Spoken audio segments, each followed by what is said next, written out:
कथेच्या कालच्या भागात आपण पाहिलं की राघवच्या घरी सकाळी सर्वजण टेबलवर ब्रेकफास्ट करत असतात. तेव्हा मिसेस मराठे गार्गी आणि अनुष्काला लवकर यायला सांगतात. आता पुढे. राज, बाळा, तुला स्कूलसाठी लेट होत असेल. पटकन आवर. मिसेस मराठे राघवच्या आणि गार्गीच्या मध्ये बसलेल्या राजला बोलल्या.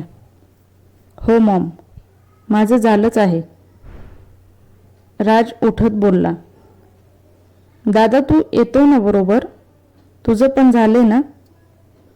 राजने उठताच राघवला विचारलं. राघवने त्याच्याकडे पाहिलं आणि यावेळी त्याच्या मागे त्याला गार्गी बसलेली दिसली. मला उगीच सुकून मिळाल्यासारखं वाटलं, पण स्वतःच्याच परिस्थितीने पुन्हा तो एकदा चमकला. तू जा, माझे थोडं काम आहे. राघव निर्विकारपणे बोलला आणि राज थोडा चकित होऊन निघून गेला. मिस्टर आणि मिसेस मराठे पण त्याच्या मागे निघून गेले. मिसेस मराठे जाताना स्वराला पण घेऊन गेल्या. आता टेबलवर ते तिघेच होते आणि त्यात अनुष्का फोनमध्ये चॅट करण्यात बिझी होती. गार्गीला आता पुन्हा अवघडल्यासारखं झालं, कारण आता राघव आणि ती एक चेअर सोडून बसलेले एकमेकांच्या तिरक्या नजरेला स्पष्ट दिसत होते. आता गार्गी क्षणभर डोसा चमच्याने तोडण्याचा प्रयत्न करत होती. कसंही करून ते सगळं संपवून तिला तिथून उठायचं होतं. रिलॅक्स, थोडं माणसासारखं खा ना. हे असं तोडून पुन्हा माझ्यावर पाडायचं आहे का? तो हळू आवाजात बोलला आणि गार्गीने चमकून त्याच्याकडे पाहिलं. हळू खा, व्यवस्थित एक चमचा त्यात घुसव आणि दुसऱ्या चमच्याने तोडण्याचा प्रयत्न कर. कुत्रं पाठी लागल्यासारखं नको करू. राघव पुन्हा फोनमध्ये बघत बोलला. त्यावेळी अनुष्काचा फोन वाजला. जानू, तू खा, मी आलेच. अनुष्का फोन उचलत तिच्या रिप्लायची वाट न बघताच निघून गेली. जानू? राघवच्या भोवळ्या किंचित वर गेल्या. गार्गीने एक सुस्कारा सोडला आणि समोरच्या प्लेटला नमस्कार करून उठली. ती तिथून जाणार तेवढ्यात. काय झालं? ब्रेकफास्ट न करताच चालली आहेस? राघवने विचारलं आणि तिने त्याच्याकडे पाहिलं. सॉरी सर, मला भूक नाही. गार्गी बोलली.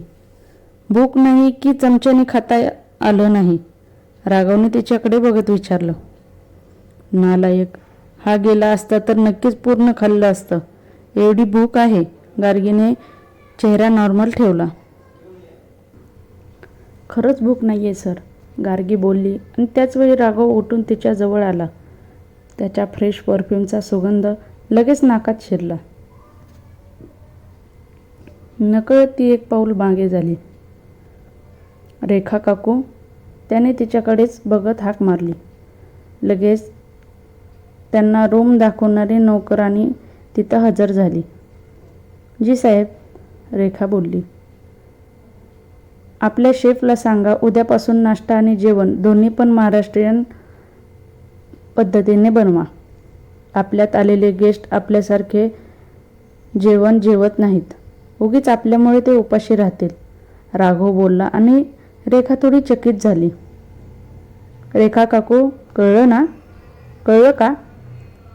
राघवने पुन्हा बोलला. हो हो हो, मी सांगते किचनमध्ये. रेखा लगेच उत्तरली.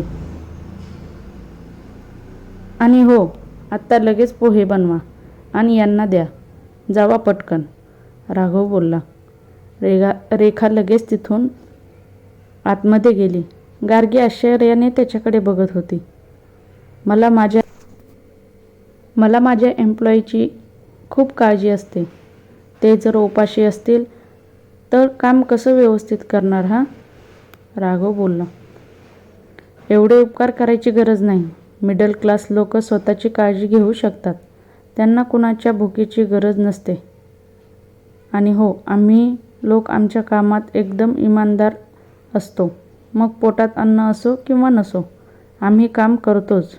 गार्गी ठामपणे बोलली आणि राघवने भुवया वर केल्या.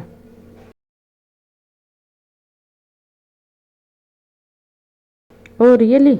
राघव बोलला. हो, गार्गीने आता त्याच्या डोळ्यात डोळे घालून उत्तर दिलं. आणि दोघांची नजरानजर काही वेळ तशीच राहिली. तो तिच्या डोळ्यात हरवला होता. काहीतरी होत होतं जे त्याला ओढत होतं. मनात असून पण तो दूर जाऊ शकत नव्हता. आणि ती त्याच्या डोळ्यात काहीतरी शोधण्याचा प्रयत्न करत होती. काय ते तिला पण माहीत नव्हतं. पण एक भूक होती ज्याच्यापासून आजपर्यंत ती अनभिज्ञ होती. त्याच्या डोळ्यात तिला दिसत होतं. तेच तिला हवं होतं. पण काय होतं ते तिलाच कळत नव्हतं. पण तिला ते हवंहवंसं वाटत होतं. राघव, आवाजाने राघव भानावर आला आणि गार्गी ती तर दचकून मागेच झाली. धडाम. पायात खुर्चीचा पाय अडकून ती जमिनीवर पडली. अगं अगं थोडं सावकाश, राघवची मॉम ओरडली. ते दिसलं नाही, गार्गी जमिनीवर हात टेकवून उठण्याचा प्रयत्न करत बोलली. आणि त्याच वेळी अनपेक्षितपणे त्याने तिच्यासमोर हात केला. तिला तर धक्काच बसला. क्षणभर ती वेड्यासारखं त्याच्या हाताकडेच बघत बसली. ती हातात हात देत नाहीये हे बघून त्याने हात मागे घेतला आणि मॉमकडे पाहिलं. आम्ही लग्नाच्या शॉपिंगचं डिस्कशन करतोय, तू पण ये, त्याची मॉम बोलली. I am not interested, Raghav बोलला. त्याची मॉम आणखी काही बोलणार तेवढ्यात. Please Maugham, don't force me. आता मग मात्र त्याची मॉम निघून गेली. राघवने मग जमिनीवर बसलेल्या गार्गीकडे पुन्हा एकदा पाहिलं. इथंच झोपायचा विचार आहे का, त्याने विचारलं. ती ड्रेस व्यवस्थित करत उठून उभी राहिली. त्याचवेळी रेखा पोहेची डिश घेऊन हजर झाली.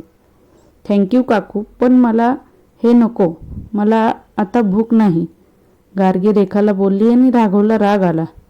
मिस गार्गी, जर तू ऑफिसला लेट आली तर मी तुझी पूर्ण दिवसाची सॅलरी कट करेन, तो रागात बोलला आणि निघून गेला. खडूस, माझी 1 दिवसाची सॅलरी कट करणार? मी तुला चान्सच देणार नाही, ती मनातच बोलली आणि लगेच ती पर्स घेऊन बाहेर पडली. ऑफिसमध्ये जाताना खरंच आपण लेट झालो तर राघवला आपला 1 दिवसाचा पगार कट करेल या भीतीने ती सारखी घड्याळ बघत होती. शेवटी ती ऑफिसमध्ये वेळेवर पोहोचली. हुश, थँक गॉड, वेळेवर आलो. तिने तिची पर्स ठेवली आणि चेअरवर बसली. तेवढ्यात पिऊनने स्वराने बोलवण्याचा निरोप दिला. तिने एक सुस्कारा सोडला आणि स्वराच्या केबिनमध्ये गेली. स्वरा थोडं रागात वाटत होती. मिस गार्गे, तू राघवच्या घरी गेस्ट म्हणून आहेस याचा अर्थ असा नाही की तुला कामात सवलत दिली जाईल. तुझं काम वेळेवर झालं पाहिजे आणि हो, लेट पण करायचं नाही, स्वरा बोलली.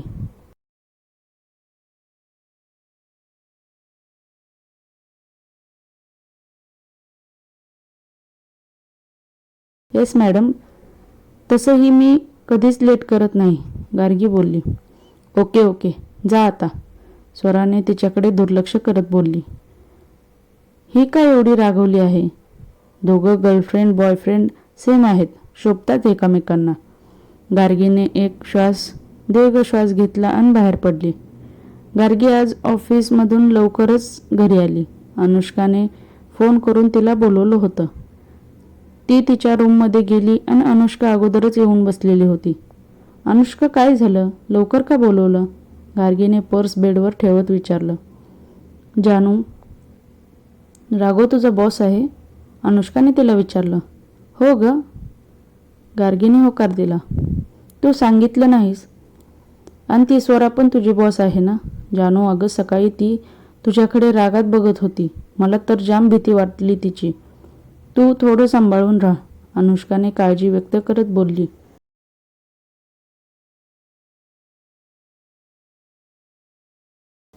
अनुष्का, एवढ्यासाठी तू मला लवकर बोलवलं, गार्गीने वैतागून विचारलं.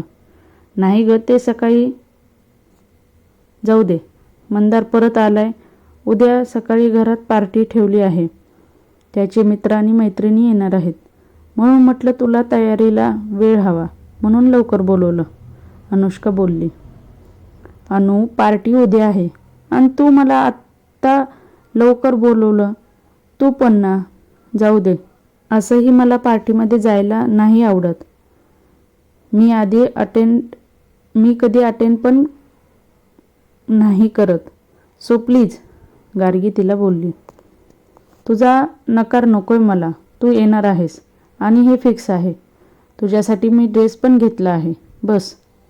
अनुष्का खुशीत पिशवीमधून एक व्हाईट कलरचा ड्रेस काढत बोलली. पण अनुष्का, गार्गी काळजीत बोलली. नो, पण तयारी कर. बंगल्याच्या मागच्या बाजूला स्विमिंग टँक आहे. तिथंच पार्टी आहे. मंदारचे सगळे फ्रेंड्स येणार आहेत. माझ्याकडून निदान तू तरी हवी, माझी बेस्टी. काही हवं असेल तर सांग, मी आत्ता जाते, अनुष्का बोलली आणि निघून गेली. गार्गी असहाय्यपणे तिला बघत बसली. तिने मग ड्रेस पाहिला. एखाद्या परीचा ड्रेस असावा असा होता. मला शोभेल का? गार्गीने मनातच स्वतःला त्या ड्रेसमध्ये कल्पना करत होती. काही वेळाने ती डिनरसाठी खाली आली. सगळे अगोदरच टेबलवर बसलेले होते. राघव मात्र नव्हता.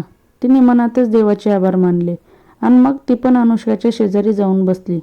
समोर वेगवेगळ्या डिशेस होत्या आणि त्यात महाराष्ट्रीयन जेवण पण होतं. जानू, आज पोट चांगलं भरेल, अनुष्का हळूच गार्गीला कानात कुजबुजली. गार्गीने फक्त हुंकार दिला. तिला सकाळचा राघवची ऑर्डर आठवली. त्यानेच शेफला महाराष्ट्रीयन जेवण बनवायला सांगितलं होतं. पण आपण गेस्ट आहोत म्हणून. जेवण करताना गार्गीचं लक्ष स्वराकडे गेलं तर ती तिच्याकडे रागातच बघत होती. गार्गीने तिच्याकडे दुर्लक्ष केलं. आज तिला खरंच खूप भूक लागली होती आणि समोर पोळी भाजी बघून तर ती त्यावर तुटून पडली. जेवण झाल्यावर ती रूमच्या समोर आली. नकळत तिचं लक्ष समोरच्या रूमकडे गेलं. दरवाजा बंद होता. तरीही राघव अजून आलेला नव्हता. त्यामुळे तो बंदच असणार होता.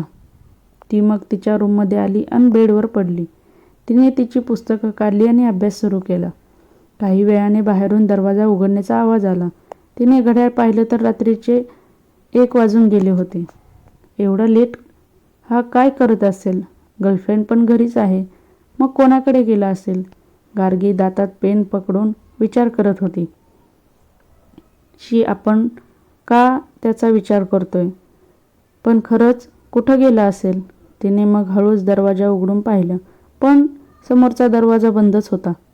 मग मात्र ती पण येऊन झोपली. रात्री अचानक कसल्याशा स्वप्नाने ती दचकून उठली. सर्वत्र काळोख होता, पण झोपताना तिने लाईट सुरू ठेवली होती. तिला चांगलं आठवत होतं. तिने अंधारात चाचपडत स्विचचं बटन दाबलं, पण काहीच फरक पडला नाही. कदाचित लाईट नव्हती. ती जबरदस्त दचकली. लगेच ती इकडे तिकडे चाचपू लागली, पण फोन काही हाताला सापडत नव्हता. थोड्या वेळाने फोन हाताला आला. तिने ऑन करून पाहिलं, पण स्विच ऑफ होता.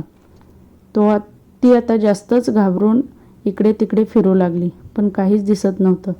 आता तिचं काळीज जोरात धडधडत होतं.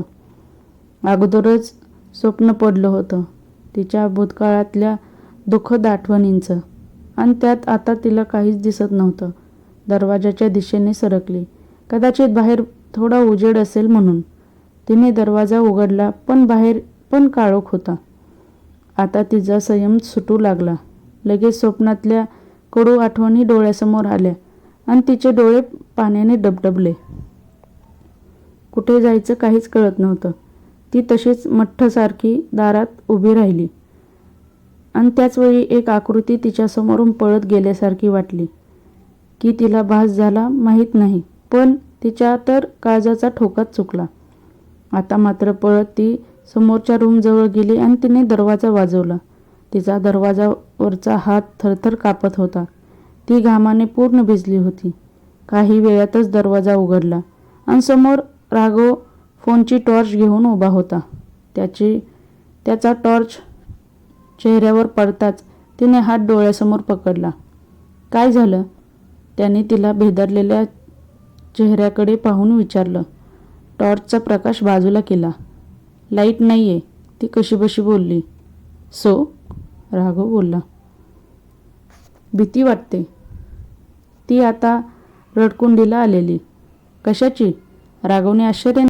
भूताची, ती औंढा गिळत बोलली. खरं कारण तिला सांगायचं नव्हतं.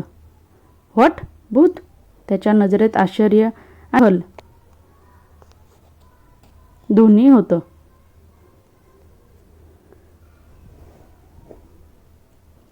लाईट कधी येणार? तुम्ही इन्व्हर्टर सुरू करायला सांगा प्लीज, गार्गी त्याला बोलत होती. खालच्या मेन बोर्डमध्ये प्रॉब्लेम आहे. इलेक्ट्रिशियन येत आहेत. वेळ लागेल, तो बोलला आणि ती जास्तच घाबरली. मी काय करू आता? तिने घाबरून विचारलं. तू काय करणार?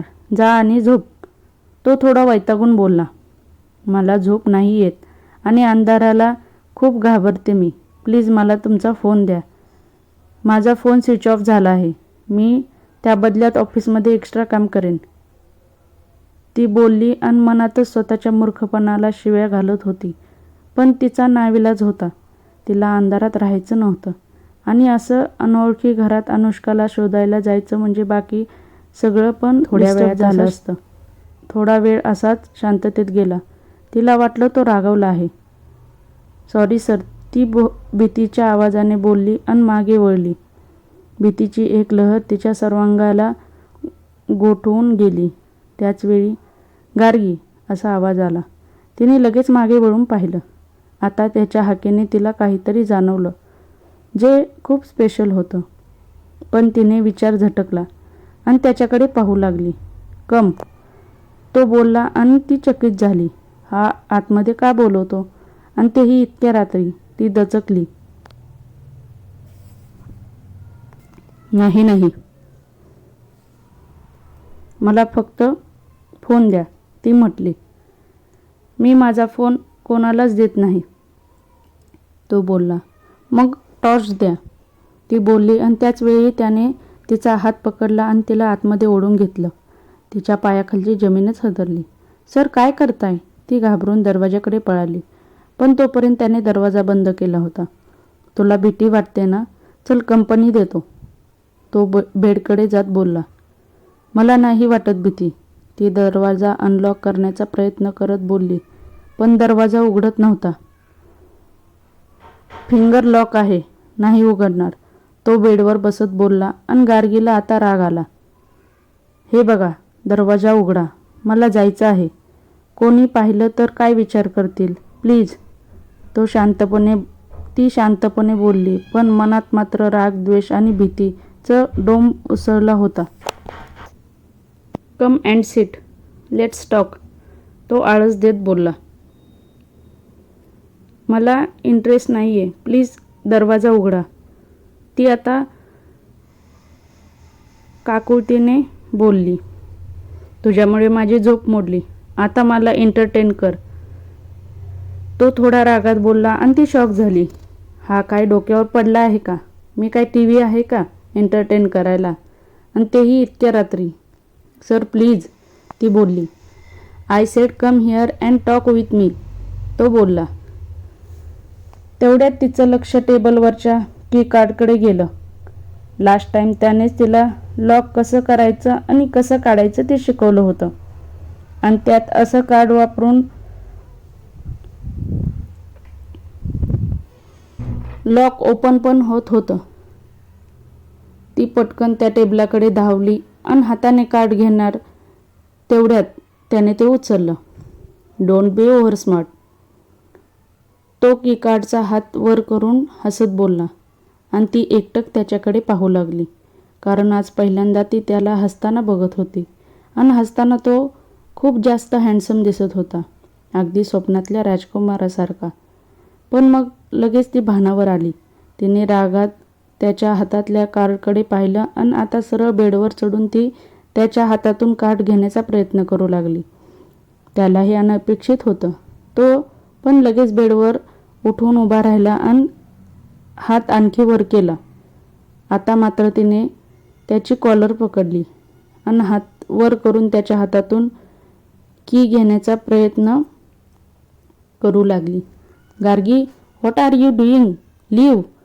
त्याने तिचा कॉलरवरचा हात पकडला पण झटकला नाही, तसाच राहू दिला. सर, चावी द्या. ती आता तिथंच उड्या मारत चावीपर्यंत पोहोचण्याचा प्रयत्न करू लागली. पण तिने उडी मारली की ती खाली जाऊन परत वर उडत होती. तिला तसं पाहून त्याला जाम मज्जा येत होती. एकतर तिने पांढरा छोट्या बनीची नक्षी असलेला नाईट ड्रेस घातला होता. केस वरती टांगलेले होते. पुढच्या लटा गालावर रुळत होत्या. टॉर्चच्या छोट्याशा प्रकाशात पण ती जबरदस्त क्यूट दिसत होती. तो हसून तिला उड्या मारताना बघत होता. हाईट कमी असल्यामुळे ती त्याच्या हातापर्यंत पोहोचतच नव्हती. शेवटी तिने रागात एकच जोरात उडी मारली आणि पूर्ण भार त्याच्या अंगावर सोडून दिला. तसं तो तिच्यासहित बेडवर खाली पडला. आता ती त्याच्या शरीरावर होती. तिने घाबरून त्याच्याकडे पाहिलं. तिला वाटलं आता तो खूप रागवेल, पण तो तिला बघत होता एकटक. आणि त्याच वेळी तिला त्याचा हात तिच्या पाठीवर जाणवला. ड्रेसमधून पण त्याच्या हातांचा गरम स्पर्श तिला शहारा आणून गेला. तिला कसं तरी वाटलं. पोटात काहीतरी झालं. तिने चमकून त्याच्याकडे पुन्हा पाहिलं. कदाचित त्याच्या पण ते लक्षात आलेलं असावं. त्यांनी पटकन स्वतःचा हात बाजूला घेतला. ती पण मग पटकन त्याच्यापासून बाजूला झाली. तिचं काळीज अजूनही खूप जोरजोरात धडकत होतं. जणू आत्ताच बाहेर पडेल की काय असं वाटत होतं. तिचं अंग पण थरथरत होतं. ती तशीच मान खाली घालून उभी होती. त्याचवेळी लाईट आली आणि पूर्ण रूम उजळून निघाली. की कार्ड त्याने तिच्यासमोर पकडलं. तिने त्याच्याकडे पाहण्याचं टाळलं आणि त्याच्या हातातून की घेऊन दरवाजा उघडला.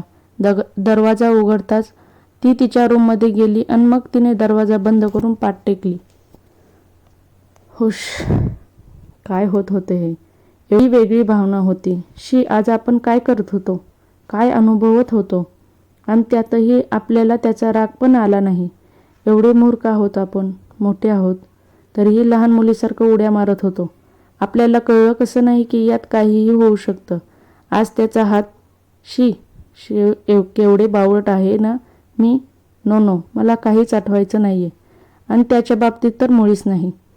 त्याची अगोदरच एक गर्लफ्रेंड आहे. तो आपल्याला किड्यामुंग्याची पण जागा देत नाही. अशा माणसाबद्दल फिलिंग येणं म्हणजे नाही. गार्गी, सावर स्वतःला. तू तुझ्या स्वप्नांचा विचार कर. स्वप्नांसाठी तू तर शेखरशी सुद्धा लग्न करत नाहीये. मग त्याच्या इतक्या जवळ कशी काय गेली? गार्गीचे डोळे पाण्याने भरलेले. ती डोकं धरून तशीच खाली बसली. राहून राहून राघवच्या मिठीतला क्षण तिला पुन्हा पुन्हा आठवत होता. आणि मग तिच्या अंगावर रोमांच उभे राहत होते. आणि अशा फिलिंग्स येत आहेत म्हणून मग ती रडत होती. दुसऱ्या दिवशी सकाळी जानू जानू हलकासा आवाज कानावर पडत होता. गार्गीने डोळे उघडून समोर पाहिलं तर अनुष्का होती. तिने डोळे चोळले. थोडेसे चुरचुरत होते.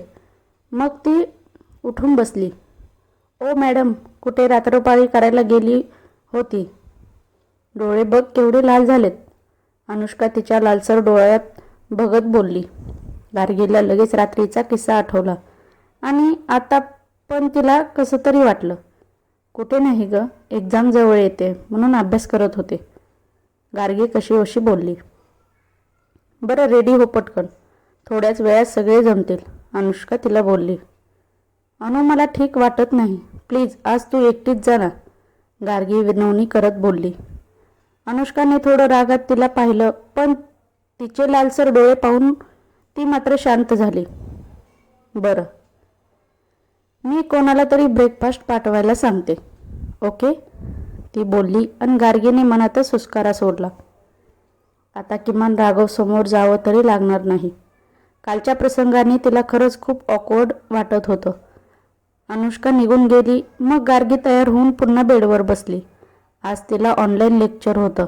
तिने फोनमध्ये लिंक ओपन केली आणि लेक्चर स्टार्ट झालं. त्याचवेळी डोळ्यावर टकटक झाली. तिने वैतागून दरवाजा ओपन केला तर समोर स्वरा उभी होती. तिला आश्चर्य वाटलं. मॅडम, मला काही हवं आहे का? गार्गीने आदबीने विचारलं. माझ्याच घरात तू मला विचारणार का काही हवं आहे का म्हणून? स्वराने उलट विचारलं. तसं नाही मॅडम, खाली पार्टी सुरू झाली असेल ना आणि तुम्ही इथं आलात म्हणून विचारलं. गार्गी बोलली. तुलाच बोलवायला आले, चल खाली, स्वरा म्हटले. स्वरा मॅडम, माझं आता लेक्चर सुरू आहे, पार्टीमध्ये नाही येणार. गार्गीने तिला नकार दिला.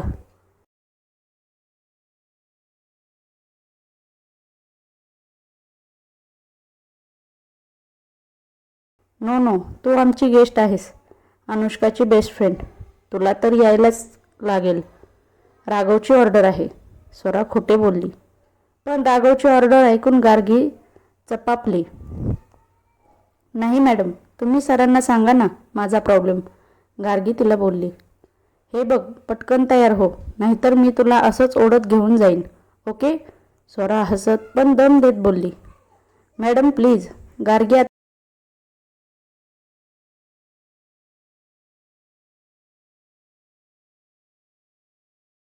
आता विनवणी करू लागली. मी तुला ड्रेस आणून देते, तो घाल आणि खाली ये, स्वरा बोलली. आणि तिच्या तोंडून ड्रेसचं नाव ऐकून गार्गीला चेन्नईमधला साडीचा किस्सा आठवला. नको नको, हिचा कुठलाच सल्ला नको. नाही नको, माझ्याकडे ड्रेस आहे, मी येईन, गार्गी तिला बोलली. काहीतरी चांगलं घाल म्हणजे झालं, नाहीतर उगाच आमची इज्जत घालवायची, स्वरा हसत बोलली. गार्गीने पण तिला जबरदस्ती स्माईल दिली. तिने जाताच गार्गीने अनुष्काने दिलेला पांढरा ड्रेस घातला आणि थोडा मेकअप केला. आरशामध्ये आज स्वतःला पाहताना तिला आपण सुंदर असल्याचं वाटत होतं. ती मनोमन खुश झालेली आणि खाली आली. पार्टी कुठे आहे? गार्गीने तिथल्या नोकराला विचारलं. तिकडे आहे, बॅक साईडला, नोकराने इशारा केला. तसं गार्गी त्या दिशेने गेली. तिथं तरुण मुलामुलींची गर्दी दिसत होती. स्विमिंग टँकमध्ये काही जण खेळत होते तर काही टेबलवर बसून गप्पा मारत होते. तो एरिया पूर्ण निसर्गाच्या सानिध्यात असल्यामुळे तिथलं वातावरण खूप सुंदर वाटत होतं. गार्गी थोडं दबकत तिथं गेली. अनुष्का आणि मंदार स्विमिंग टँककडे बघून कोणाला तरी चेअर करत होते. तिने त्या दिशेला पाहिलं तर राघव आणि काही मुलं मुली स्विमिंग टँकमध्ये बॉलचा खेळ खेळत होते.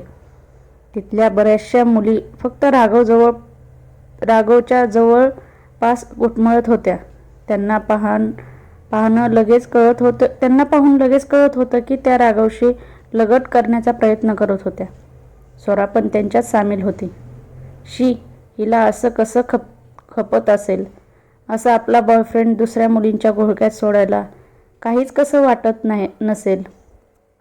गार्गी थोडं रागातच स्विमिंग टँककडे बघत होती. पण आपल्याला का राग येतोय? जाऊ दे, यांना काही करायचे ते करू दे. गार्गीने तिची नजर अनुष्काकडे वळवली. त्याचवेळी स्वराची नजर तिच्यावर पडली आणि तिच्या डोळ्यात चमक आली. तिने लगेच तिथल्या एका मुलाला इशारा केला. त्या मुलाने स्वराने दाखवलेल्या दिशेला पाहिलं तर तिथं गार्गी गोंधळलेल्या स्थितीत उभी होती आणि व्हाईट ड्रेसमध्ये ती एकदम परीसारखी भासत होती. त्या मुलाच्या नजरेत तिची नशा उतरली. तो वाईट हेतूने हसला आणि स्विमिंग पूलच्या बाहेर आला. त्याने अनुष्का आणि मंदारकडे पाहिलं आणि त्यांच्याशी बोलायला लागला. थोड्या वेळात अनुष्का आणि मंदार तिथून बाहेर निघून गेले. त्याचवेळी इकडे राघवचा फोन पण वाजत होता, त्यामुळे तो पण स्विमिंग पूलमध्ये बाहेर आला. त्याची परफेक्ट बॉडी आणि डॅशिंग ॲटिट्यूड बघून तिथल्या कितीतरी मुली घायाळ होत होत्या. पण त्याचं लक्ष कोणाकडेच नव्हतं. तो तसाच फोन घेऊन आतमध्ये निघून गेला. आता तो मुलगा गार्गीकडे वळाला. गार्गी आता तिथल्याच टेबलवर एकटीच बसली होती आणि सगळ्यांना निरखून बघत होती. अनुष्काला गेलेलं पाहून तिला पण जायची इच्छा झाली होती, पण अनुष्का लगेच येईल म्हणून ती वाट बघत थांबली. हाय, गार्गी आवाजाने गार्गीने मान वर करून पाहिलं तर एक मुलगा हात पुढे करून हसत होता. हाय, तिने पण ग्रीट केलं आणि हातात हात दिलाच नाही. मी समीर, मंदारचा मित्र. त्याने त्याची ओळख करून दिली. मी गार्गी, अनुष्काची फ्रेंड. गार्गी हसत बोलली, ओ म्हणजे मंदारची साली साहेबा. मग तर मला तुला कंपनी द्यायलाच हवी. चल आपण स्विमिंग पूलमध्ये जाऊया. कधीपासून पाहतोय तू एकटीच बसली आहेस. समीर हसत बोलला. त्याने लगेच एकेरीवर आलेला पाहून तिला आवडलं नाही, पण तसं तिने दाखवलं नाही.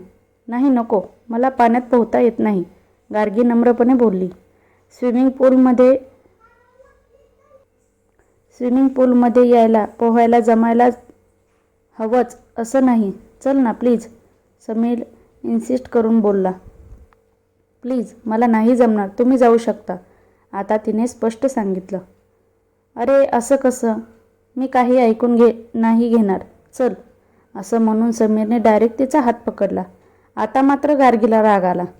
हे बघा, मला खरंच नाही यायचं, तुम्ही जा, त्याचा हात झटकत ती बोलली. त्याच वेळी, हे समीर, गार्गी कम फास्ट, स्वरा मुद्दामहून मोठ्याने बोलली. गार्गीने नकारार्थक मान हलवली. नाही, गार्गी बोलली आणि तिने त्याच्या हातातून हात सोडवून घेतला. पण त्याचवेळी समीरने तिला उचललं आणि पाण्यात फेकलं. पहिलं 1 मिनिट तर तिला कळलंच नाही की काय झालं ते. तेव्हा पाणी नाकातोंड्यात जायला लागलं तेव्हा ती धडपडू लागली. कोणाचा भेटेल त्याचा हात पकडून ती वर आली. थरथरत्या हाताने तिने केस मागे केले आणि समोर पाहिलं तर सगळे तिला पाहून हसत होते. ओ गार्गी, केवढी वेंदळी आहेस, स्विमिंग पूलमध्ये कोणी बुडत नाही, किती घाबरते, स्वरा हसत बोलली. पण गार्गीचे डोळे मात्र पाण्याने काठोकाठ भरलेले होते. तिला त्या सगळ्या मुलांच्या मध्ये कसं तरी वाटत होतं. कमॉन स्वरा, तिला या सगळ्या गोष्टी माहीत नसतील. समीर पण हसत बोलला आणि गार्गीच्या समोर जाऊन उभा राहिला. गार्गीला त्याचा प्रचंड राग आलेला, पण आपण दुसऱ्याच्या घरात आहोत याचं तिला भान होतं. तिने कसंबसं आपले अश्रू आणि राग दोन्ही कंट्रोल केलं. मग तिने आसपास पाहिलं. स्विमिंग पूलमध्ये आणि पुलाच्या बाहेर पण सगळे उभा होते आणि आता तिचे कपडे ओले चिंब झाले होते. तिला पण त्या सगळ्यांच्या समोरच जायला लाज वाटत होती. ती तशीच धडपडत पुलाच्या किनारी जिथं पायऱ्या होत्या तिथं गेली आणि त्यावरून वरती चढली. आता डायरेक्ट डोममध्ये जायचं असं तिने ठरवलं आणि ती झपाझप पावले टाकत जाऊ लागली. तेवढ्यातच तिचा हात पुन्हा कोणीतरी मागून पकडला. तिने मागं वळून पाहिलं तर समीर तिच्या मागे मागे आलेला. सॉरी यार, तू रागवली का, समीर तिचा गाल ओढत बोलला आणि बाकीचे सगळे हसत सुटले. आता मात्र गार्गीचा राग अनावर झाला. इट्स ओके, ती बोलली आणि पुन्हा त्याच्या हातातून हात सोडून घेत पुढे गेली. हे गार्गी, चल ना पुन्हा एकदा. समीर पुन्हा तिच्या मागून गेला आणि तिचा हात ओढत घेऊन येऊ लागला. पण सट, यावेळी त्याच्या गालावर 5 बोटे उठली होती. समीर शॉकमध्ये गालावर हात ठेवून गार्गीकडे बघत होता आणि गार्गी पण रागात त्याला बघत होती. Hey Gargi, are you mad, Swara रागात ओरडली आणि त्याच्या शेजारी येऊन उभा राहिली. सॉरी, पण मला असं सारखं हात लावलेलं नाही आवडत, ओके, गार्गी रागात समीरला बोलली. तिचे डोळे रागाने लालबुंद झाले होते. मूर्ख, वेडपट आहेस का, कोण तुला हात लावेल, अगं हा तर तू अनुष्काची मैत्रीण म्हणून तुला कंपनी देत होता आणि तू काय केलंस, त्याला कानाखाली मारली. स्टुपिड, दुसऱ्यांच्या पार्ट्या खराब करताना लाज नाही वाटत, स्वरा तंतनत होती. एक स्त्री असूनही ती त्याची बाजू घेत आहे याचा खरं तर गार्गीला आश्चर्य आणि वाईटही वाटलं. 1 मिनिट स्वरा, ही समजते काय स्वतःला, अप्सरा आहे का हिच्यात इंटरेस्ट असायला. यू आर राईट, ही मिडल क्लास आहे ना, या लोकांची मेंटॅलिटी अशीच असते. म्हणून यांना पार्टीमध्ये बोलवायचं नाही. बोलवलं की अशी इज्जत काढतात. साली, हिची अवकात नाही आहे आणि मला मारते. समीर रागात दातावर दात घासत बोलत होता. गार्गी रागात काही बोलणार त्याच वेळी अनुष्का धावत तिच्याजवळ आली. जानू, काय झालं? अनुष्काने तिचा हात पकडून बोलली. आता पुढे खरंच काय होईल? राघव काय आणि कोणाला बोलेल हे जाणून घेण्यासाठी भेटूया कथेच्या पुढच्या भागात. धन्यवाद. आजचा कथेचा भाग कसा वाटला ते कमेंट करून नक्की सांगा. प्लीज चॅनलला सबस्क्राईब करा. थँक्यू.